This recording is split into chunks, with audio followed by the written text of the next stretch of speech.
"There's a door behind the mirror," the little girl whispered, her voice trembling with both wonder and fear. The millionaire pulled the massive mirror aside and froze. Behind it, a door that had remained untouched for nearly a century awaited. What secrets lay beyond? And why had they been buried for so long? If you believe in the strength of a kind heart and the courage of a child, like this video now and stay with us until the end. What you'll discover will move you and maybe change the way you see the world. 3 days earlier, the old Bennett estate loomed like a sleeping giant on the edge of town, its towering spires piercing the gray sky. The mansion had stood for over a century, its grand halls echoing with the footsteps of long-departed generations. For 9-year-old Harper Lane, it was both a dream and a labyrinth of shadows. Adopted just 3 months ago by Silas Bennett, a self-made millionaire who had inherited the ancestral home, Harper was still learning its rhythms. She had quickly claimed the library as her haven, while Silas toiled in his study, lost in spreadsheets, investment reports, and endless calls. Harper found refuge among ancient books and forgotten stories. The library was a world apart. Walls lined with towering shelves groaned under the weight of dusty tomes. A worn Persian rug sprawled across the floor, and in one corner sat an enormous leather armchair, her favorite spot. There, she curled up daily with her knees tucked under her chin, disappearing into tales of children who faced monsters and triumphed. The chair, far too large for her, became a perfect hiding place, a vantage point from which she could watch the world without being noticed, an old habit from life in the foster system, where invisibility had often meant safety. One person had made her feel truly welcome in this vast and unfamiliar world, Mrs. Eloise Maddox. At 70, the housekeeper moved with deliberate grace, her silver hair impeccably pinned. Her eyes held the warmth of someone who had spent a lifetime protecting things that mattered. Unlike the rotating cast of social workers and foster parents Harper had known, Mrs. Maddox looked at her as though she truly mattered. "The Bennett family has lived here for more than a century," Mrs. Maddox explained one afternoon as she polished a grand mirror in the library. Her movements were reverent, almost ceremonial, as though tending to a shrine. "Your new father's great-great-grandfather built this room for his treasure collection of rare books. Some of these volumes haven't been touched in decades." Harper listened, her gaze drawn again and again to the mirror. It was magnificent, nearly 8 feet tall, framed in intricately carved mahogany. Birds, flowers, and swirling vines seemed to dance across its surface. But there was something odd about it. The mirror didn't just reflect images. It seemed to capture the very essence of the room, its moods, its whispers. Sometimes, when the afternoon sun slanted just right through the tall windows, Harper thought she saw shadows move within the glass, shadows that didn't match anything in the room. That afternoon, as Mrs. Maddox continued her quiet lecture about first editions and antique bindings, Harper's mind wandered. She was playing her private game, imagining where she'd hide if she ever needed to disappear. A habit from orphanage days, where knowing escape routes often meant the difference between safety and trouble. The heavy curtains by the windows, the narrow space behind the antique globe, the slim gap between 2 towering bookcases, perfect for someone exactly her size. Click. A sound. Subtle, mechanical. Harper froze, ears straining. Click. It came again, definitely from behind the mirror. Not the usual creaks and groans of an old house settling. This was intentional, purposeful. Her heart began to pound. Curiosity flared, chased quickly by a twinge of fear. She slipped down from her chair, bare feet silent on the rug, and approached the mirror. Pressing her ear against the cool glass, she listened. Click, click. There it was, rhythmic now, deliberate, like a lock turning. Mrs. Maddox, she whispered, afraid to break the strange spell. Yes, dear. Can mirrors have doors behind them? The older woman paled. Her cloth slipped from her fingers, fluttering to the floor. What did you say? She asked, voice thin. I heard clicking, like a door unlocking. Mrs. Maddox's hands trembled as she set aside her supplies. Harper, I think you should. She was interrupted by a booming voice from the doorway. What's going on? Silas Bennett stood there, visibly shaken, his usually perfect appearance disheveled, tie askew, hair tousled, a look of real panic in his eyes. Harper turned to him, voice steady despite her racing heart. There's something behind the mirror. I heard it. Mrs. Maddox nodded solemnly. She's right, Mr. Bennett. The child has sharp ears. For a long moment, no one moved. The air in the library seemed to hold its breath. Then Silas approached the mirror, his usual businessman's confidence replaced by something Harper hadn't seen before, fear and a strange recognition. Help me move this, he said softly. Together, he and Mrs. Maddox carefully lifted the heavy mirror aside. Behind it a door, wooden, worn, its brass handle gleaming faintly in the sunlight. No cobwebs, no dust. The lock and hinges looked freshly oiled. This was no forgotten relic. Someone had been maintaining it. Silas stared at the door, his face drained of color. This isn't on any of the house plans. No, sir, Mrs. Maddox replied. It wouldn't be. Harper stepped closer, her heart pounding in her chest. She had found her first real secret, and judging by the fear in Silas's eyes and the dread in Mrs. Maddox's, this secret was bigger and more dangerous than she could have imagined. The door remained unopened for 2 days. Silas called an architect's lawyers, even the county records office, desperate for answers. But none came. No official plans mentioned a hidden door in the library. Meanwhile, Harper grew increasingly uneasy. At night, when the house was quiet, she would lie in bed and listen. The old walls whispered. Floorboards spoke in subtle groans. But sometimes, Harper swore she heard deliberate footsteps where none should be. Then Vanessa Quinn arrived, beautiful, poised, the architect overseeing the mansion's renovations. Harper had met plenty of adults who wore polite smiles that didn't reach their eyes. But Vanessa's smile was perfect, a porcelain mask. Her blonde hair fell in flawless lines to her shoulders. Her clothing screamed wealth and confidence. But to Harper's sharpened instincts, something about Vanessa rang false. That instinct sharpened further when she overheard Vanessa on the phone late one night. Hidden at the top of the stairs, Harper listened as Vanessa's voice drifted up from the library. Just a few more nights, Vanessa whispered. The safe will be mine by the end of the week. The kid's no threat. Nobody listens to orphans anyway. The words hit Harper like ice water. She had heard that dismissal too many times. Nobody listens to orphans. But Harper knew what she'd heard, and she wasn't about to let it go. The next day, she tried to tell Silas. I heard Vanessa. She was talking about the safe. Silas offered a gentle smile and a pat on her shoulder. Sometimes grown-ups talk about business things that sound confusing, sweetheart. Harper clenched her fists. She said nobody listens to orphans. For a flicker of a second, Silas's expression darkened, but then the mask returned. I think you may have misheard, honey. Vanessa likes you. She's helping us. But Harper knew better. Later, Mrs. Maddox found her curled up in the library, eyes brimming with frustration. I believe you, dear heart, Mrs. Maddox said softly. I've been watching that young woman. Too many questions about things that shouldn't concern an architect. What do we do?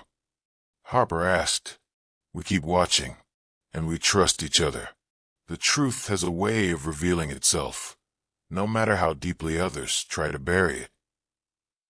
The following day, Silas introduced Harper to Samir, a young tech specialist, installing a new security system.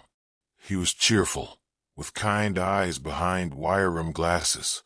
Unlike many adults, Samir didn't talk down to Harper. "I'm building a comprehensive security network," he explained, showing her a tablet with interconnected diagrams of the house.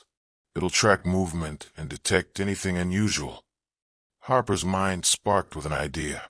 "Can it detect phones?" she asked. "Sure, if they're connected to networks or using Bluetooth." "Can you check the library?" Samir looked puzzled, but intrigued. Together, they entered the library.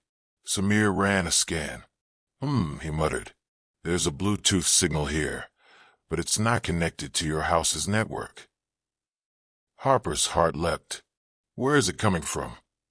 Samir moved around the room, tablet in hand. The signal grew stronger near the hidden door. "It's strongest right here," he said, pointing to the sealed doorway. "That's strange." Harper's voice was breathless. "There's a staircase behind that door, and a room with a chest." "Can we check it out?" Samir asked, curiosity piqued. They descended the narrow stone steps into the hidden room. Samir's tablet beeped frantically as they neared the old wooden chest. He crouched beside it, flashlight in hand. "Look at this," he said, pointing to a small metal disc attached beneath the lock. "That's a sophisticated Bluetooth scanner. Someone's been remotely analyzing this lock's mechanism." Harper's pulse raced. Vanessa. She was talking about the safe. Samir's gaze sharpened. "You were right to trust your instincts, Harper. Someone's preparing to break into this chest, quietly and without leaving evidence. We have to tell my dad. Now." They burst into Silas's study, where Vanessa happened to be sitting, poised and smiling. "Silas, we found a scanner on the chest downstairs," Harper said urgently. "Someone's trying to break in." For a heartbeat, Vanessa's mask slipped, her eyes flashing cold fury. But her smile quickly returned. "How exciting," she said smoothly, like something out of a spy movie. Samir, however, was all business. "Mr. Bennett, this is real. A sophisticated device has been gathering data about that lock for days." Silas stared at the evidence on Samir's tablet, visibly shaken. "That's impossible. Only a few people have access to this house." Harper's voice rang clear. "I heard Vanessa on the phone last night. She said, 'I'm in. The chest is here.' I heard her." Vanessa's smile strained. "Surely you don't believe a child over me, Silas. Children can be so imaginative." Samir's tone was firm. "This is hard evidence of criminal intent. This device didn't plant itself." Silas's expression darkened. The rational businessman in him recognized the truth. "Vanessa," he said quietly, "I think you need to leave." For a moment, the mask shattered completely, revealing a cold, calculating woman beneath. Then she gathered her purse with forced grace. "Call me when you're ready to discuss this rationally," she said, before sweeping from the room. Silas slumped into his chair, looking older than Harper had ever seen him. "Harper, I owe you an apology," he said softly. "You were right. I should have listened sooner." But Harper's victory felt hollow. "She's not done," Harper whispered. "I can feel it." For 2 days, the house felt like it was holding its breath. Silas changed the security codes. Samir installed new motion detectors and began monitoring all electronic activity closely. But Harper couldn't shake the feeling that Vanessa wasn't finished. That night, as snow flurries danced outside the windows, Harper lay awake, listening. Around midnight, she heard it. Footsteps, measured, purposeful, moving stealthily downstairs. Not the house's usual groans or creaks. These were deliberate steps. She slipped out of bed, heart racing, and crept to her window. There, barely visible in the shadows, Vanessa's car was parked beneath the trees, hidden from the main driveway. Harper's stomach dropped. She's back, moving as quietly as she could. Harper crept down the hall and paused at the top of the stairs. A faint light glowed beneath the library door, not the harsh glare of overhead lamps, but the focused beam of a flashlight. Harper pressed her ear to the door. Inside, she heard the soft rustle of papers, metal clicking softly, and then Vanessa's voice. "I'm in. The chest is here, but I need more time with the lock mechanism. Yes, I have the blueprints. No, the kid is sleeping." Harper's blood turned to ice. Without wasting a second, she dashed to Silas's room and shook him awake. "She's here," Harper whispered urgently. "Vanessa, in the underground room. Right now." Silas jolted upright. "Are you sure? I saw her car. I heard her. She's opening the chest." Grabbing his phone, Silas called the police and Samir. "We need to catch her in the act," he said grimly. They crept downstairs together. The library was empty, but the hidden door stood ajar. Voices drifted up from below. "I have it. Letters. Photographs. A confession. This is worth more than we thought." Silas's face hardened. He started down the stone steps, Harper close behind. At the bottom, they found Vanessa, flashlight beams sweeping across a stack of old documents she was stuffing into a metallic case. "Vanessa," Silas said, his voice like steel. She spun around, eyes blazing. "Silas," and the little spy. Her gaze landed on Harper with pure venom. "You just couldn't leave it alone, could you? What are you stealing?" Harper demanded, surprising even herself with the boldness in her voice. Vanessa let out a bitter laugh. "Stealing? This junk has been rotting here for decades. Your precious Bennett family built their fortune on stolen land. These documents prove it. Then why steal them?" Silas asked, "Why not take them to court?" "Because courts favor the rich," Vanessa spat. "But private collectors pay handsomely for authentic scandals, and I won't be cheated out of what my family was denied." Sirens wailed in the distance, growing louder. Vanessa's face twisted with desperation. "I'm not going to prison for your family," she snarled, lunging toward the stairs. But Harper had learned how to be quick and clever. As Vanessa rushed past, Harper stuck out her foot. Vanessa stumbled, her metallic case flying from her hands. Documents scattered across the stone floor. Harper dove for the nearest paper, rolling away as Vanessa lunged. "Leave her alone," Silas roared, grabbing Vanessa and pulling her back. Moments later, the police stormed in, pulling Vanessa away in cuffs. As Harper clutched the yellowed papers to her chest, she felt the weight of their contents. These weren't just historical curiosities. They were death certificates, a suicide note, photographs of what looked like a crime scene. The blood in the underground room wasn't from a long-forgotten accident. Someone had died there, and someone had hidden the truth for nearly a century. By morning, the documents Vanessa had tried to steal lay spread across Silas's desk, pieces of puzzle that no one had dared to solve. Mrs. Maddox sat across from him, her face pale as she studied papers bearing her family's name. Harper perched on the window seat, watching the adults struggle with the weight of what they had uncovered. Mr. Vernon, a stern old family lawyer, had arrived early. He now stood rigid by the fireplace, visibly shaken. "Read it again," Mrs. Maddox whispered, her voice barely audible. Silas picked up the handwritten letter, dated 1923. "To whoever finds this record, I cannot live with what I have done. The Maddox family trusted me to handle the sale of their property fairly, but I conspired with the Bennett patriarch to cheat them out of their rightful inheritance. When young Thomas Maddox discovered my deception and threatened to expose us, I lost my mind. In the struggle, he fell and struck his head.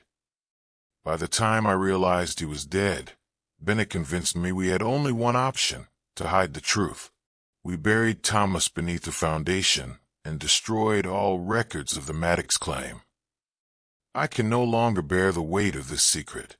May God forgive us. Herbert Crane, attorney.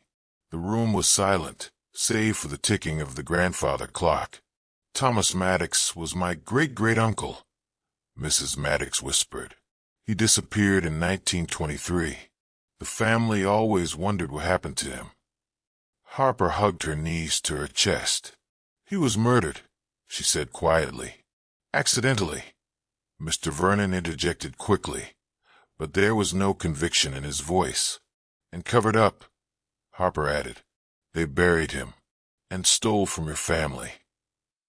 Silas stared at the death certificate, face grave. This means the Maddox family are the rightful owners of this property.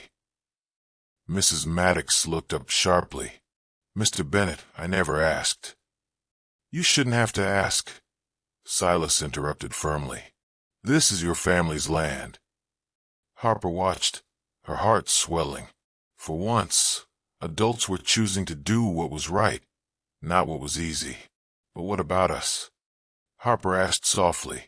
Where will we live? For the first time, Silas smiled at her, openly, warmly. We'll figure it out. Together. As a family. Mr. Vernon cleared his throat. There are significant legal implications, he began. Good, Silas said.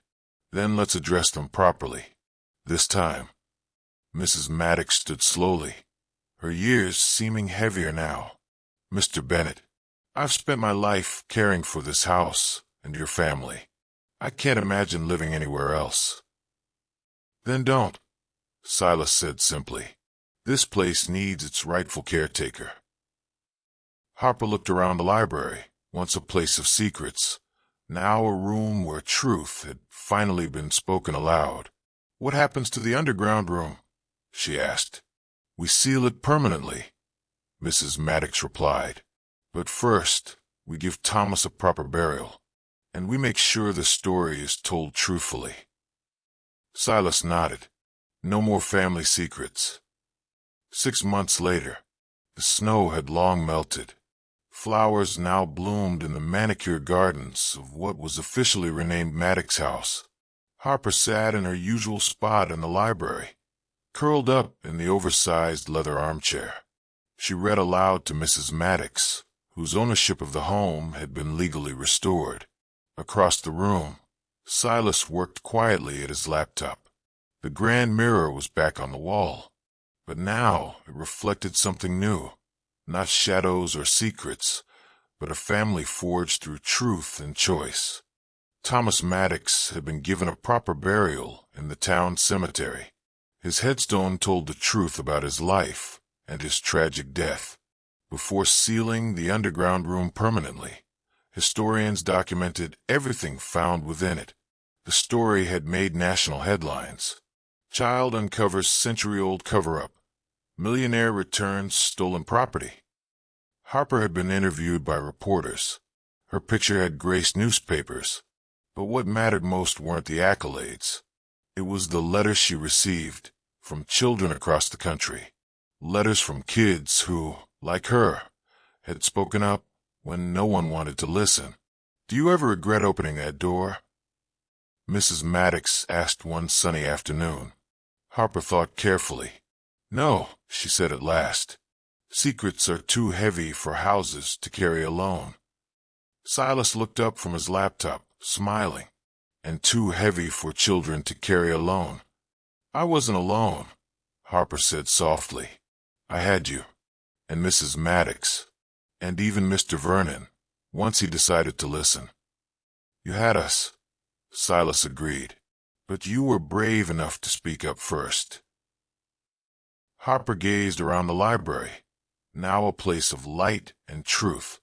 When I grow up, she said dreamily, I want to help other kids who know things adults don't want to hear.